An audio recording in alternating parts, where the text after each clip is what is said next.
Times Square right now. The president is speaking at Rev Sharpton's annual civil rights conference. Attorney Eric Holder spoke there too, but exactly why? Crystal Wright says it's time we stop kowtowing to guys like Al Sharpton, but yet they still come to his events. What are we to make of that? I think we should scratch our heads is what we're to make of it and ask ourselves, why is the Attorney General of the United States of America speaking to a group that Al Sharpton runs to really shake down Americans on trumped-up racism charges? I mean, why is Eric Holder speaking to this group? I think it's outrageous, Neil. Now, part of this in this whole Civil Rights Theme Week and the 50th anniversary of civil rights legislation on the part of Lyndon Johnson, the big thing at the Johnson Library, et cetera, is that, well, you know, you might not like the messenger, in this case Al Sharpton, but you like his message. And that I think a lot of these guys, I don't know if the case with the president, but that they go to these events holding their nose, but recognizing that it will do more good than bad. What do you say to that?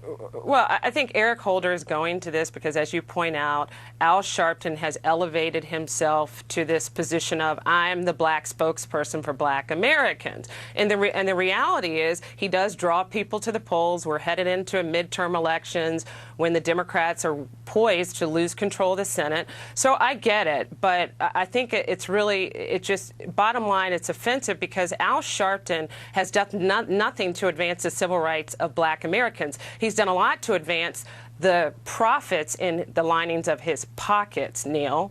Then what do you make when someone like a Hank Aaron criticizes Republicans, particularly those in the House, is saying that they're really just modern day racists with suits and ties? I'm really paraphrasing, but does that message reach the African American community? In other words, is that how many feel that if not for those horrible Republicans, racist at that, this president would be doing much better?